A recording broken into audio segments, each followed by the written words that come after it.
السلام عليكم ورحمة الله وبركاته. أنا إسلام الكاشف ودي قناة كاشف كلاس. لقائنا النهاردة مختلف شوية أو بين قوسين ممكن يكون صادم لبعض الناس. خلينا ندخل في الموضوع. أكيد اللي متابع معانا القناة هنا عارف إن أكتر كورس إنجليزي بحبه وبنصح بيه واتكلمت عنه في القناة هو كورس Effortless English أو الكورسات اللي بيقدمها Effortless English زي Flow English و Power English و Original English وغيرها كمان. واكيد في ناس كتير مش موقفهم ان هم يدرسوا الكورس ده، او الحائل الوحيد بينهم وبين الكورس ده ان هو كورس مدفوع. ومش بس مدفوع، ده كمان غالي يا اخوانا. الكورس باور انجلش لوحده، باور انجلش بس من غير الكورسات الباقيه، ثمنه تقريبا $100، يعني حوالي 4000 جنيه مصري في الوقت اللي انا بكلمكم فيه دلوقتي. كتير من التعليقات جت بتتكلم عن الموضوع ده، ان الكورس غالي جدا. لو انا عايز اتفرج عليه بطريقه شرعيه او استفيد منه بطريقه شرعيه، الموضوع محتاج فلوس وفلوس كتير جدا. ورغم ان الكورس يستحق، الا انك لو قارنت بينه وبين اي كورس انجليزي تاني هتلاقي الفرق في المبلغ واضح جدا جدا جدا. لذلك كان ده سبب من اسباب اللقاء اللي حضرتك شايفه دلوقتي. هل ممكن يكون في بديل افضل او على الاقل بيقدم نفس مميزات Effortless English او Power English او Original English ومن غير ما ادفع فلوس؟ علشان كده لقائنا النهارده يبقى ده احد اهداف اللقاء، وفي اهداف تانية كتير هكلمك عنها بعدين ان شاء الله، لان النهارده عاوز اركز جدا جدا جدا على الحاجه اللي انا جاي لها النهارده، او البوينت اللي انا عايز اركز عليها في اول فيديو هنتكلم عن الموضوع ده. النهارده ان شاء الله هكلمك عن الفروقات او مواطن الاتفاق والاختلاف ما بين الكورسين. ايه الحاجات المشتركه بين الكورس ده والكورس ده، وايه الحاجات المختلفه اللي موجوده هنا ومش موجوده هنا. ده طبعا كله تمهيدا للمقارنه علشان تعرف تختار ايه، لان المناسب ليك ممكن يكون مش مناسب لغيرك. وده يا اخوانا بعيدا عن الكورس ده والكورس ده. مفيش كورس بيلبي رغبات كل الناس، مفيش كورس مناسب لكل الناس، مفيش كورس هيدي كل الناس اللي هم عايزينه او كل اللي هم عايزينه. لكن في كورس ممكن يكون مناسب ليك انت اكتر من غيرك، هو ده اللي المفترض انك انت تروح له وتحاول تحصل عليه وتذاكره وتستفيد منه الى اخره. يبقى النهارده تاني احنا هنتكلم عن مواطن الاتفاق والاختلاف ما بين الكورسين. الكورس الاول هو كورس باور انجلش، وده احد الكورسات اللي بيقدمها Effortless English. يبقى المقارنه يا اخوانا ما بين باور انجلش بس مش Effortless English كله. اشمعنى؟ لان ببساطه هو ده الكورس الوحيد المتاح للشراء على موقع Effortless English، ولان AG Hogue بيقدمه على ان هو الخيار الافضل ليك بعد ما قدم كورسات كتير زي Flow English وأوريجينال انجلش وغيرهم. فلما تيجي تدخل على موقع Effortless English هتلاقي الكورس الوحيد المتاح للشراء اللي تقدر تشتريه هو كورس باور انجلش، وبعد كده لما تشتريه لو عاوز تشتري غيره فممكن يتيح لك الامكانيه دي. وده شيء غريب جدا بصراحه، انا مش قادر افهمه. عموما لو عايز تعرف اكتر عن كورس Effortless English فانا عملت هنا في القناه 3 فيديوهات مفصلين عنه، مميزاته وعيوبه وازاي تقدر تستفيد منه، وتحت في الديسكربشن هتلاقي ان شاء الله رابط يوديك لكل الحاجات دي. والكورس الثاني، الطرف الثاني من اطراف المقارنه، هو كورس 001001، الكورس اللي بنقدمه هنا عندنا في القناه، والكورس اللي انا حرصت انه يكون افضل خيار لفئتين اتنين من الناس. الفئه الاولى الفئه اللي عاوزه تشتغل بالانجليزي في شغلانه تتطلب انه يكون بيعرف يتكلم انجليزي او هيتواصل بيها مع ناس اجانب، والفئه الثانيه الفئه اللي عايزه تتواصل مع الاجانب عموما. لو انت احد الفئتين دول فاكيد اكيد اكيد الفيديو ده مفيد ليك جدا جدا جدا، هو الفيديو اللي بعده. وعلشان ما اتكلمش اكتر، لو عايز تتابع اكتر او تعرف اكتر عن كورس 001 ممكن تبص على الرابط اللي هظهر لك فوق، او تبص تحت في الديسكربشن هتلاقي برضو كلام كتير عنه وازاي تبدا فيه الى اخره. تعال بقى النهارده ندخل في الموضوع اللي احنا جايين عشانه. ايه هي مواضع الاتفاق والاختلاف ما بين الكورسين؟ اولا كورس AG Hogue، ايه الحاجات اللي موجوده عند AG Hogue ومش موجوده في 001؟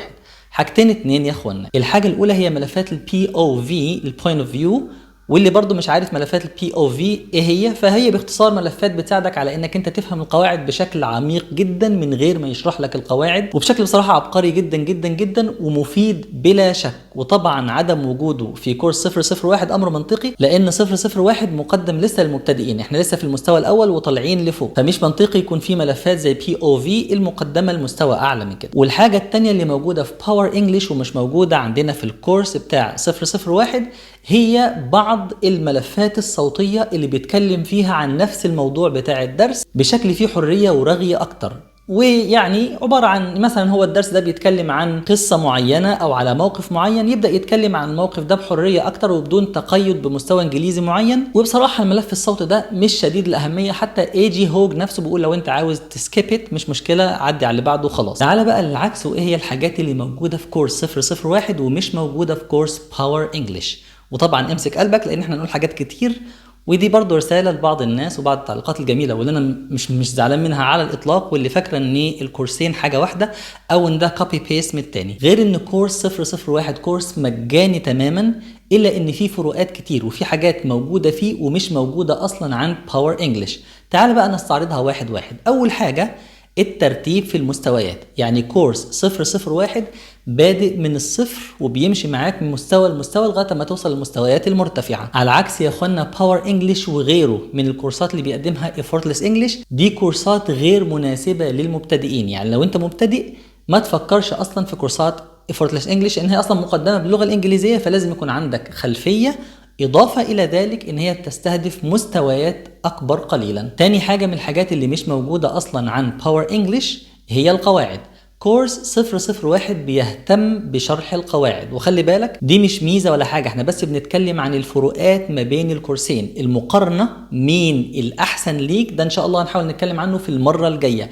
أنا بس النهاردة بعرفك إيه اللي موجود هنا ومش موجود هنا بغض النظر عن إيه الأفضل. يبقى إذا عندنا في كورس 001 في شرح للقواعد بشكل متدرج، يعني بنبدأ بالقواعد المناسبة للمبتدئين وبنطلع للقواعد اللي أنت محتاجها في المستوى الأعلى والأعلى وهكذا. ثالث حاجة يا إخوانا من الحاجات المختلفة أو اللي موجودة في كورس 001 ومش موجودة في effortless English أو في Power English على التحديد، هي الاهتمام بأهم 3000 كلمة في الإنجليزي. ودي للأسف شيء مش مراعى في أغلب الكورسات اللي أنا شفتها، واتكلمت هنا في القناة عن كورسات كتير رائعة جدا. وبالمناسبة أنا إلى الآن بقول إن كورس Power English وكورسات effortless English افضل الكورسات المكتمله على الاطلاق، فانا مش بعيب في الحاجه دي، لكن بوضح لك ان اغلب الكورسات مش بتهتم اصلا انها تقدم لك الكلمات المناسبه ليك.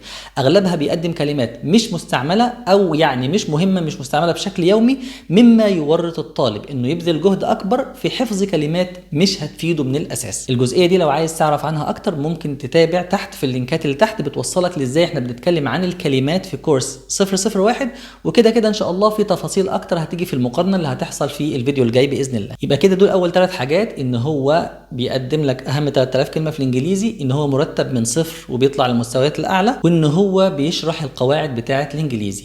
الحاجه الرابعه او الفرق الرابع وهو ان احنا بنهتم بشرح اوكسفورد فريز ليست، تعبيرات متعددة المعاني، واللي مش موجودة في أغلب إن لم يكن كل الكورسات. للأسف الكورسات اللي بتشرح الحاجة دي يا إما بمزاجه بينقي شوية تعبيرات وبيديها للطالب بتكون غير مناسبة وأحيانا غير مستعملة قط، وأحيانا الأجانب نفسهم ما يعرفوهاش وبيديها لطالب مبتدئ علشان يحفظها. ففي كورس 001 احنا بندرس اوكسفورد فريز ليست، واللي هو التعبيرات متعددة الكلمات المناسبة لكل مستوى. يعني مستوى A1 المستوى المبتدئ ليه شوية تعبيرات معينة هي اللي تهمه، وبعد كده مستوى A2 وB1 وB2 وهكذا. فدي من الحاجات اللي مش موجودة للأسف لا في كورس باور انجلش ولا في كورسات تانية كتير جدا. الاهتمام بالمالتي وورد اكسبريشنز وتدريسها للطلاب على حسب مستواهم، تقريبا ممكن اقول لك دي حاجة تعتبر حصريه عندنا. يبقى اذا كده كتلخيص الحاجات الموجوده عند اي جي هوج في باور انجلش ومش موجوده في 001 ملفات البي او في، واللي هي حاجه جميله جدا وفي غايه الاهميه. والحاجه الثانيه الكلام الزياده عن موضوع الدرس واللي هو ممكن يكون مش مهم قوي. الحاجات الموجوده في 001 القواعد، ان هو مرتب من صفر وطالع المستويات الاعلى، انه بيهتم باهم 3000 كلمه، انه بيهتم بالمالتي وورد اكسبريشنز. تعال بقى ناخد مواطن الاتفاق ما بين الكورسين، الحاجات اللي موجوده هنا وبرده موجوده هنا في نفس الوقت. اول حاجه وجود ملف خاص للكلمات في الكورسين، بغض النظر عن ايه الفرق بين هنا وبين هنا. في كورس effortless English او في باور انجلش في عنده ملف صوتي بيشرح فيه الكلمات، بيشرح فيه الكلمات اللي احنا اخدناها او اللي اتشرحت في الدرس. ونفس الكلام في كورس 001 في برضو فيديو خاص بالكلمات وبيدي عليها امثله وهكذا. فدي من الحاجات المشتركه ما بين الكورسين. الحاجه الثانيه من الحاجات المشتركه ما بين الكورسين هي توفير ملخصات للدروس. يبقى الكورس ده بيديك ملخصات للدروس، والكورس ده بيديك ملخصات للدروس ممكن تقعد تقراها بعد ما تسمع الدرس علشان تستفيد وتذكر نفسك اكتر بالمعلومات. واخر حاجه واهم حاجه من مواطن الاتفاق هي التركيز على الممارسه. ودي افضل حاجه واكتر حاجه بتخليني دايما انصح بكورس باور انجلش وكورسات افورتلس انجلش كلها، لان هي بتركز جدا جدا على ممارسه اللغه، ودي اهم حاجه، ودي الحاجه اللي تقريبا مش موجوده في اغلب الكورسات. اغلب الكورسات مجرد انك انت بتسمع كلمات او بتسمع دروس او حتى شرح قواعد من غير ما تمارس، من غير ما تتكلم وتفتح بقك. وهي دي الحاجه اللي انا حرصت ان انا اخدها من كورس effortless English او Power English، ودي الحاجه اللي المفترض اصلا تكون موجوده في كل الكورسات على مستوى العالم. ما ينفعش حاجه اسمها كورس انجليزي من غير ممارسه. كورس انجليزي من غير ممارسه عباره عن تضييع وقت مش اكتر. وطبعا رغم استفادتي الكبيره من ملفات الممارسه، ورغم ان انا واخدها اصلا من الكورس ده، هو الكورس ده اللي اوحى لي بفكره ان انا احط ملفات او فيديوهات خاصه بالممارسه في الكورس بتاع 001، الا ان الاثنين مش كوبي بيست من بعض زي ما البعض بيظن. وان شاء الله ده هنتكلم عنه لما نتكلم عن المقارنه التفصيليه ما بين الكورسين. يبقى اذا النهارده اتكلمنا بوضوح عن مواطن الاتفاق والاختلاف ما بين الكورسين، علشان تعرف بالظبط احنا لما نيجي نقارن بينهم هنقارن بينهم على اساس ايه. المره الجايه ان شاء الله هيكون في كلام واضح جدا ومقارنه صريحه جدا جدا ما بين الاثنين. لو عندك اي سؤال اكيد ههتم بان انا ارد عليك واكلمك تحت في التعليقات، وربما اجاوب على السؤال بتاعك في الفيديو القادم او حتى بعد القادم ان شاء الله. الموضوع مهم للناس كتير جدا، علشان كده انا مهتم ان انا اعمله على اكتر من فيديو، بحيث لو جالي سؤال او استدراك او اعتراض او تصحيح اقوله ان شاء الله بكل وضوح. واشوفك ان شاء الله المره الجايه. السلام عليكم ورحمه الله وبركاته.